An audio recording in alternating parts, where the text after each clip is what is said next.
అండి, welcome back to magical kitchen 1000 dishes. ఇవాల్టి special recipe mutton fry.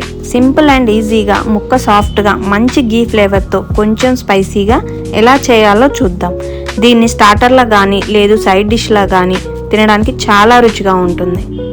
ముందుగా 1/2 kg లేతగా ఉన్న మటన్ తీసుకొని క్లీన్గా కడిగి కుక్కర్లో వేసి 4 ఇలాయచీ, 5 లవంగాలు, 2 పీస్ దాల్చిన చెక్క, 7 లేదా 8 వెల్లుల్లి రెబ్బలు, కొద్దిగా పసుపు, కొద్దిగా సాల్ట్, గ్లాస్ నీళ్లు పోసి 1 రెమ్మ పుదీనా వేసుకుని మూత పెట్టి మటన్ లేతగా ఉంటే 6 విజిల్స్ లేదా 8 విజిల్స్ వచ్చే వరకు ఉడికించుకోండి.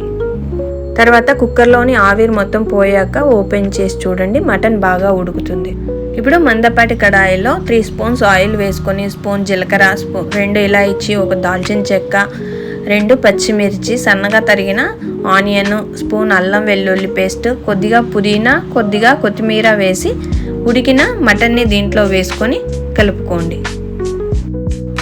ఇలా మటన్లోని వాటర్ అంతా ఉడికిన తర్వాత కొద్దిగా పసుపు, 2 టీ స్పూన్స్ కారము, ముందుగా కొద్దిగా సాల్ట్ వేసాము కాబట్టి రుచికి సరిపడా salt, 1 spoon garam masala, 1 spoon నెయ్యి వేసుకొని మసాలా అంతా మటన్కి పట్టేలా కొద్దిగా కలుపుకోవాలి. ఇలా కలిపిన తర్వాత గ్యాస్ మీడియం ఫ్లేమ్లో ఉంచి 5 to 10 minutes మంచిగా ఫ్రై అవనివ్వండి. చూసారా ఎంత బాగా ఫ్రై అయిందో. ఇప్పుడు కొద్దిగా నిమ్మరసం వేసి కొంచెం తరిగిన కొత్తిమీర మరియు కరివేపాకు కూడా వేసుకొని ఇంకొంచెం ఫ్రై అవనిచ్చి వేడిగా సర్వ్ చేసుకో. మీరు మటన్ ఫ్రై ఇలా ట్రై చేసి మీకు ఎలా వచ్చిందో కామెంట్ చేయండి. Thank you for watching. By by.